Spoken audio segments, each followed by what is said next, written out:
Hello, everyone, and welcome to what I'm hoping will be a stimulating, open lecture for COM 350 and possibly for COM 706 at the same time. As you all know, I teach both undergraduate and graduate classes, and I teach rhetorical theory at both levels, which can get quite dull. However, the first few weeks are very similar in nature, just because for the graduate students, I'm trying to get you back on task from where you might have been at your undergrad. And for you undergrads, of course, I'm just introducing you to a subject for the first time. So what I like to do is start off by talking about the sort of way I'm going to go about this class, which is chronological, and the reason for going chronologically. The reason for going chronologically is to show you the major trends of how rhetoric has changed and grown over several thousand years at this point, okay? Now, if you're asking the question, am I at my lake house again? Yes, I am. If you're asking the question, am I wearing a Slytherin sweater? The answer is yes, I am. And then if your question is, why Slytherin? The answer is going to be in this class. So you will find out very quickly how rhetoric is considered to sort of be snake-like and evil, used by the devil, very persuasive, not necessarily in the most ethical way all the time, but there's good Slytherin. I'm just saying, there's positive Slytherin sometimes. So these talents are things that, tend to go to that house. And if you're not a Harry Potter fan, well then, I guess look it up. I'm not sure what to say.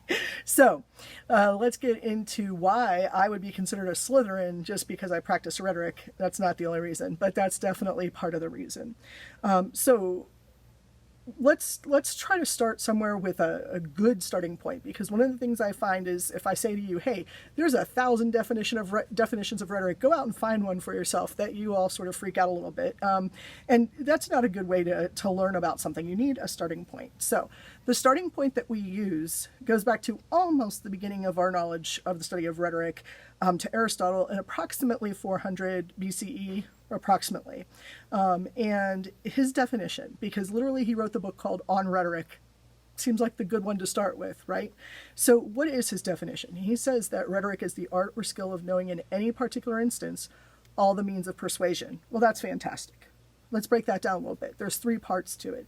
It's an art or skill of knowing. So it's both a talent that you are born with and a skill that you may hone, okay? In any particular instance, meaning that at any point in time you're able to pick out all of the persuasive aspects of a particular situation. That includes the audience, that includes the speaker, the occasion, everything about the speaking situation. And then finally, all the means of persuasion, meaning that not just sort of the message that you send, but how you send it, and not just nonverbals and paralanguage, but also understanding the power relationships that are occurring and what the audience needs to hear versus what you want to say, which are sometimes not exactly the same things. We'd like to think of our audience as just as knowledgeable about a subject as we are, but that's generally not the case. Otherwise, why are you speaking? So we have to understand where our audience is starting from. So all those things that you do in COM 115, audience analysis, and then understanding what persuasive arguments to use, and knowing that even in an informative speech, you're choosing a topic and how to present it. So in a way, you're being persuasive in a way. Understanding all of that is what Aristotle says that a good rhetorician does. In fact, he called rhetoricians the people who explain the government to the citizens. And here we go, right? I brought it right back to politics because of course I did. Actually, that is the relationship that we start off with in rhetoric. It's how society manages to keep itself together, or in some cases apart, based on the rhetoric, the public discourse that is occurring.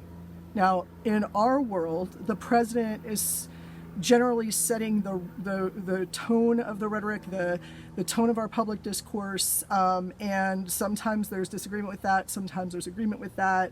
We have an international stage to consider as well as the national stage. We have local things that we need to worry about, and this is not all necessarily what you consider politics, okay? Just because we're talking about the government doesn't mean we're talking about politics. What we're talking about is a social institution as it allows citizens to be part of that society. Now, of course, when he was talking, he meant like rich old men, right? That were able to do this job. And you know, in Western culture, we've really hyper focused on dead old white guys. We're going to break a little bit away from that as much as we can. We've become a little bit more knowledgeable. I'm not going to use the word woke ever, just so you all are clear on that. A little bit more knowledgeable about all of the contributions to the study of rhetorical theory over the ages. And so we will actually mention some people, but I'm not going to lie to you, it's going to look pretty slim as far as who we recognize as great speakers, rhetors, who we recognize as great analysts or rhetoricians, political scientists, and politicians, okay? But we will do our best to be as diverse as we possibly can. So if we start with that definition, the art or skill of knowing in any particular instance all the means of persuasion, and we say that is rhetoric, and somebody says to me, well, that's everything. My answer is no, it's not. Aristotle, we'll find out later, is very clear that it should only occur in certain instances, and that rhetoric isn't rhetoric unless it is somehow given to mass influence. Okay, it's not about like getting that shiny object that you want, a new car, or going to a club and meeting somebody new and wanting to make sure that you see them again. This is not the type of persuasion we're talking about. It's not interpersonal, it's not interpersonal. It is on a mass influence scale. Now that mass may be 25, 30, 50 people, not necessarily mass as in when we talk about mass mediated messages, but obviously it could be any of those. The point is, it's not one-on-one communication or small group communication. It is about mass influence on people.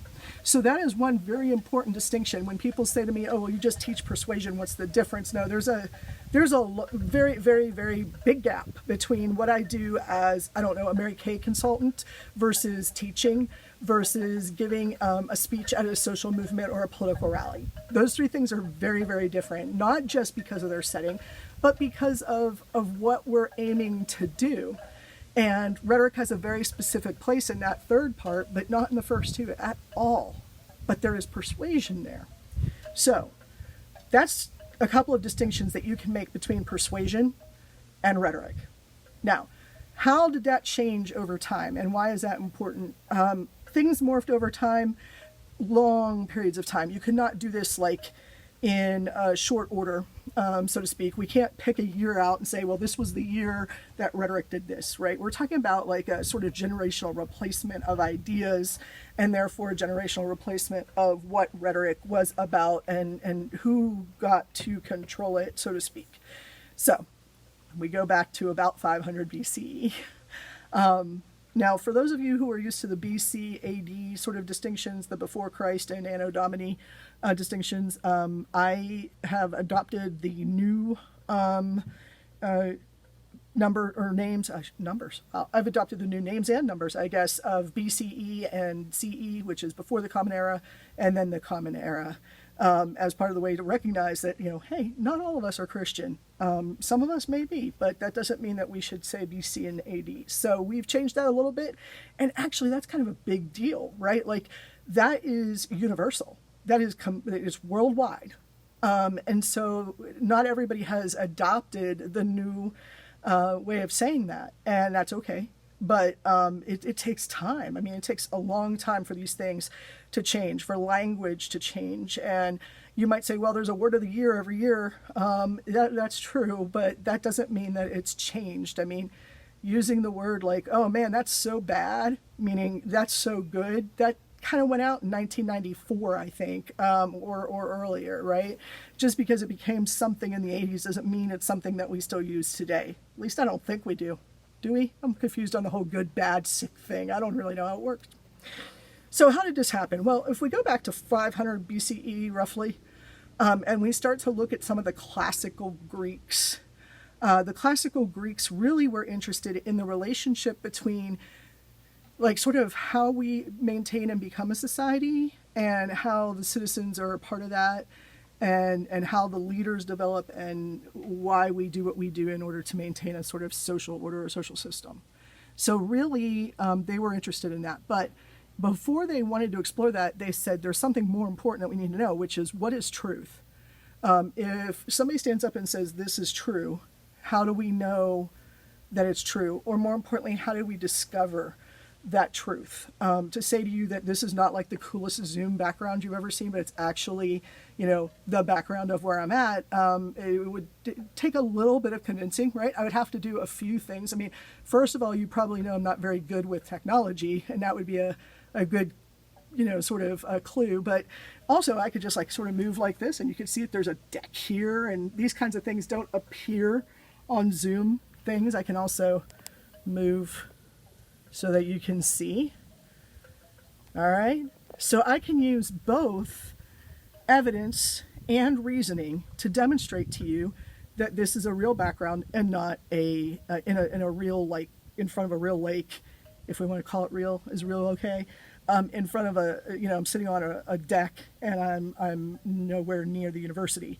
I can demonstrate that through data that you can see, feel, touch, taste, smell. So through the five senses, which means empirically, I can use non-created proof for you. It's just evidenced right there. I'm pretty sure at some point there will be a squirrel or a chipmunk or a bird that you'll hear, perhaps a boat in the background. Okay, so those things are not man-made, or human-made, I should say. They're not human-made. I don't have to make that up. But if I say to you, I'm really bad with technology, I have no idea how Zoom backgrounds work. I didn't even realize you need to have a plain background the first time I tried to use a background, which made for a pretty humorous Zoom meeting once. But, I don't even know how to do that. From that, if I say that and you accept my testimony of that, then you can deduce from that I probably don't have a Zoom background up. I probably actually am sitting in front of a tree, which I am. These ways of proving truth were extremely important to the classical Greeks. They really wanted to dig into it and understand it. And so the relationship between the search for truth, or philosophy, is really what they called it, the study of the good life, the study of life, the study of finding truth. Philosophy and rhetoric was extremely important to the ancient Greeks. I say classical Greeks. They actually weren't that ancient. So then we move very quickly, actually, from Greece into Rome, and we get into the Roman Republic and the Roman Empire, which, of course, again, we see this like representation of Roman, classical Rome, in terms of the governmental system that they're using. And I don't want you to get caught up in that, because really it wasn't so much about the governmental system that they had or which philosophy of government they decided to choose. It's more about the enactment of power in the social system. Okay. So Cicero lives during the time of the Roman Republic, and Quintilian during the time of the Roman Empire, and those are two very different power systems, right? The first one very decentralized, the second one very centralized. In the first one, rhetoric is key. It's important for every citizen. Again, yes, rich males, but important for every citizen to understand in order to function in their society. And in the empire, that was not necessary. Why was it not necessary? Because there was one unifying power. Be that the triumvirate all the way up to Caesar, and having the emperor, obviously. Now, what made that stop? Well, that's when we move into, a period of time that, depending on which historian you talk to, is somewhere between 800 and 1600 years, and that's known as the medieval period or the Dark Ages. And why is it called that? Because that one truth, that one singular truth, no longer came from the government or from a person. It came from God and the Bible and what we knew God told us through those who wrote the Bible, literally. In Western culture, that's literally how it happened. And so we have all these years where we don't make any progress in finding truth, because we're all like, we don't need to look for truth. We got it. We know what we're supposed to do. We know good and bad, right and wrong. We know pretty and ugly. We know all these things, so I'm just going to work on my little fiefdom and move on. And that's how we ended up with, the feudal system and knights and actually really good poetry, which we will talk about. But during this time, it was about the relationship of rhetoric to the church. That was it. That was the whole entire medieval period, was just basically the relationship between who was providing truth and what rhetoric's role is in that. Now, in the Eastern cultures, that obviously is a little bit different, and actually we have a lot to thank Eastern cultures for in preserving rhetoric during this time, but we'll get to that at another date. The next period of time is, it's way far off. We're really talking about the late 1600s, early 1700s, which I can never remember, is that the 15th or 16th century or the 16th or the 17th, whatever it is. So we're really talking about the late 1600s, early 1700s. We see multiple renaissances, rebirths across all of Europe, including far Eastern European nations, far Western European nations. These renaissances, and I really wish it was Renaissance. I say that every time. Renaissances just doesn't sound right, but that is actually the appropriate grammar. So all these renaissances, what they did in this rebirth is they started to explore different ways of finding truth than we were used to. All of a sudden, it wasn't just from the Bible. How did that happen? Some people came along called the humanists. And you're like, oh, those humanists, they thought that they were so much better than everybody else. That's not it. That's not how that worked. Humanists just believed that it was possible for us as human beings to explore truth, whether we included God in that truth or not, or the church or what the church said, whether we included that or not, human knowledge was important, and human knowledge did give us something. So as the Renaissances came along, we start looking for truth in different ways, which leads us to explorations of science and of art in order to find truth. And so now we get this triangulation between art, science, and rhetoric. And where does rhetoric belong? Does it belong to the sciences, or does it belong to the arts? Is it beautiful, or is it knowledge finding? Or is it both? Or is it neither? These are the questions we'll explore during the Renaissance. So really we're looking at not just rhetoric versus philosophy, rhetoric versus power, rhetoric versus the church. Now we're looking at rhetoric and its place in relationship to the aesthetic, the beautiful, the artistic, and science. So we've got this sort of triangle going on there. After the Renaissances, what happens? Well, we start getting into what we call the modern period. And this is confusing for everybody because you're like, well, isn't right now the modern period? As your book states, we're really in what we call the contemporary period, meaning that it's occurring right now, right? And the modern period really, I don't want to say it ended, but it definitely went through a change in the early 1900s. Okay, so let's talk about that for 1 second. The modern period is really about straight lines. It's about linear thinking. It's about having sort of a machine to plug things into and come out with an answer on the other side. It's about saying, here, apply this particular method to understanding this particular speech, and if they fulfill the requirements, boom, it's a great speech. But that's how that worked in the modern time. Argument was very linear, very deductive. We didn't really care for alternative explanations of argument or alternative explanations of reasoning. We really just wanted to deal with what Aristotle did. So we go back to we call it the new rhetoric, and it's really the old rhetoric.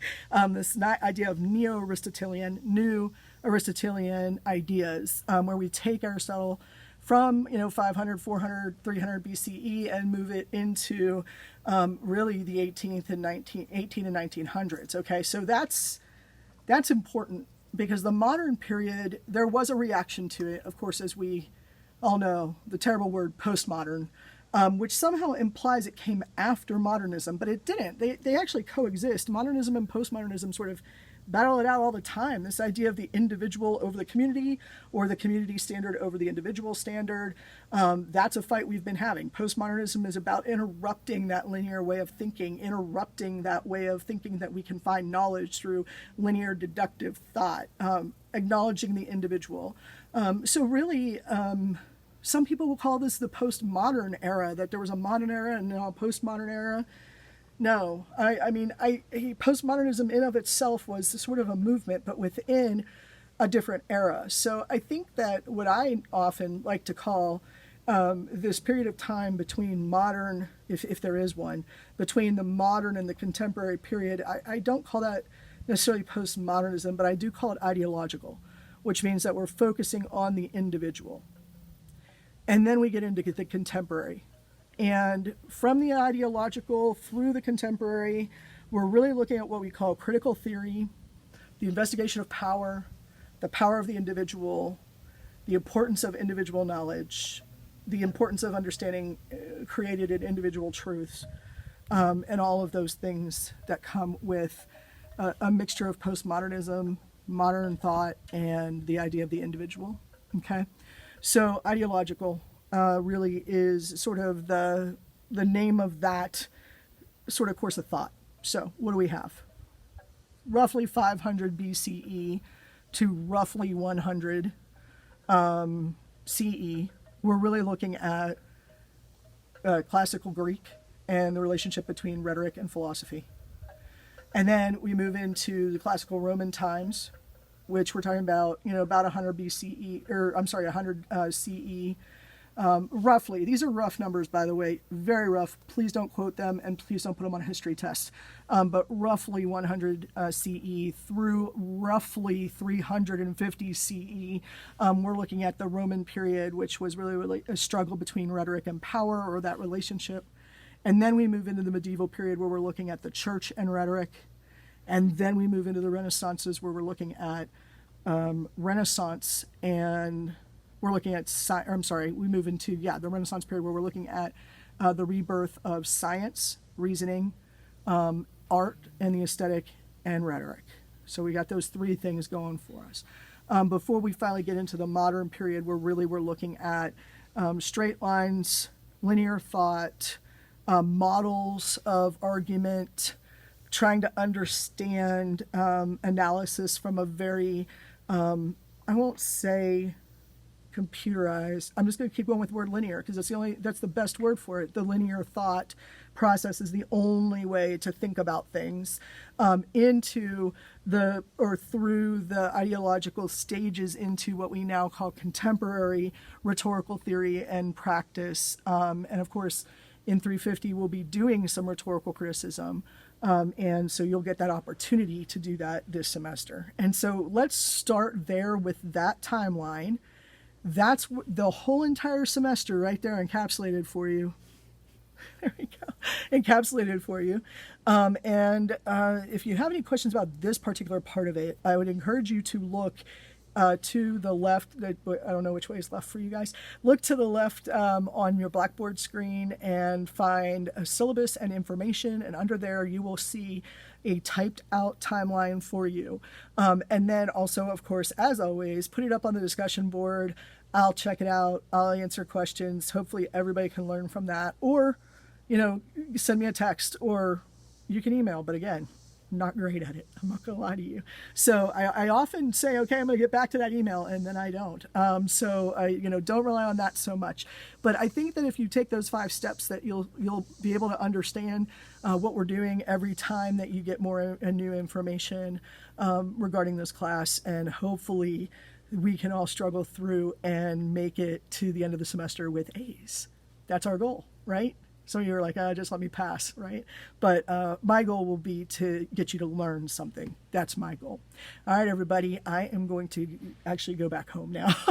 But I will be catching up with you again very soon in the next installment.